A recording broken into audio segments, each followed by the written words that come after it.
Bueno, en esta serie de videos estaré hablando sobre las dinastías más importantes de China. Comenzaré por las 5 dinastías y los 10 reinos, que fue una etapa de la historia de China que duró desde el año 907 al 960 a.C. Y comenzaré por la primera dinastía, que es la dinastía Liang posterior, o sea, la primera dinastía de las 5 dinastías. Así por si no se confunden culos. La familia Liang fue una familia que reinó durante el periodo de las 5 dinastías y los 10 reinos, que fue una etapa de inestabilidad política y desunión, o sea, separarse, pues lo contrario, unión. Una de sus características fue que era la penúltima de las 6 dinastías chinas meridionales, del llamado periodo de la desunión, que fue desde el año 265 al 589, que precedió a la llegada del poder de la dinastía Sui. Fue fundada por Su Wen después de que obligara al último emperador de la dinastía Tang a abdicar a su favor antes de asesinar. Una vez en el trono, toma el título de emperador Taizu de los Liangs posteriores. Esta dinastía duró hasta el año 923, cuando fue destruida por la dinastía Tang posterior. ¿Qué pito significa posteriores? Déjenme les explico. La palabra posterior en una dinastía significaba que la dinastía provenía de otros territorios, es decir, el apellido derivaba de un territorio que antes fue gobernado por otra dinastía. Si tienen más información sobre esto de la palabra posterior en las dinastías, puedes dejar un comentario aquí, o sea, en los comentarios. Su Wen es uno de los lugartenientes de Han Chao, un poderoso líder rebelde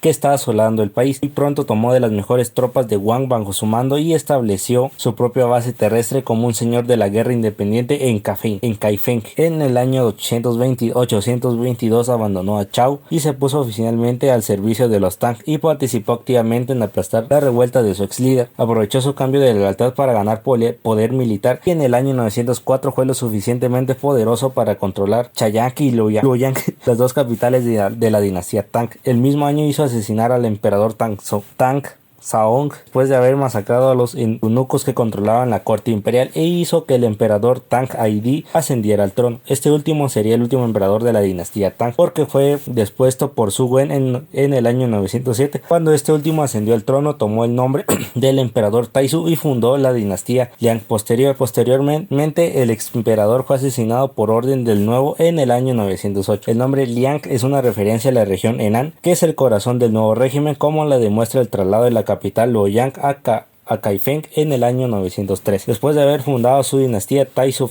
obtiene sumisión de un gran número de señores de la guerra, aunque para algunos se trata de sumisión de fachada. Se embarcó en una serie de guerras de conquista que le permitieron tomar el control de gran parte del norte de China. Luego intenta destruir el estado de Jin, un reino de Satu que era controlado por Shang-Chi. Shang-Chi, el güey de los anillos. No, se escribe así. El chile no lo pronuncié bien, pero pito. Prosigamos. Y está gobernado por Li Keong. Para la nueva dinastía, eliminar a los Jin no es solo una cuestión de expansión territorial, sino también de poner fin a una lucha que había comenzado muchos años antes. Que Keong era un viejo rival de Taizu, o sea, eran como Naruto y Sasuke, y los dos comenzaron a enfrentarse incluso antes de la caída de la dinastía Tang. Esta terquedad en la eliminación de Satuo marca el comienzo de la fin para Taizu, ya que la mayoría de las campañas terminaban en fracasos que debilitaban cada mes el nuevo emperador y a la dinastía Liang. El reinado de Taizu termina el 18 de julio del año 912, cuando es asesinado por su hijo Shu Yugi, quien luego asciende al trono. Este último no tuvo tiempo para disfrutar de su victoria porque fue derrocado por su hermano Zhou Shen el año siguiente. Esta inestabilidad política socavaba aún más la posición de la dinastía Liang posterior. La lucha entre los dos reinos rivales termina en el 19 de noviembre del año 923, cuando Li Kunshu, el hijo sucesor de Li Keyong, se apodera de Kaifeng y pone fin a la posterior dinastía Liang.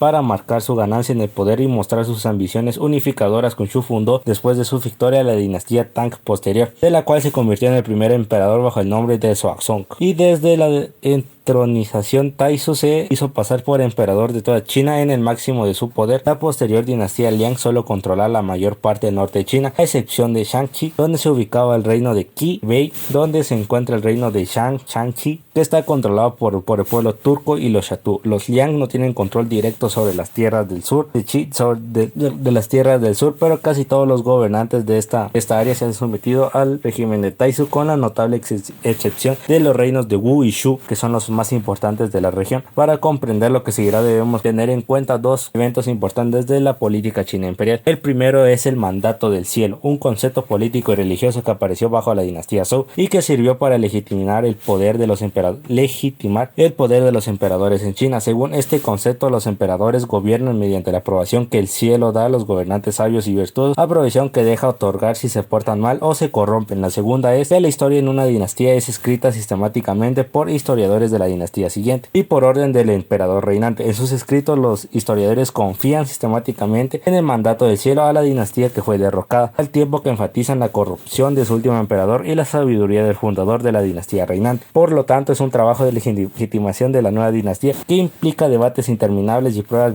verbales para determinar quién tiene el mandato del cielo, para que al escribir la historia del cielo un nuevo periodo de división china en múltiples reinos dinastías. Y eso es exactamente lo que tuvo Xu Cheng, el historiador de la dinastía Song, encargado de escribir la historia de las 5 dinastías. Por lo tanto, las diversas justificaciones para explicar la transmisión del mandato del cielo entre las 5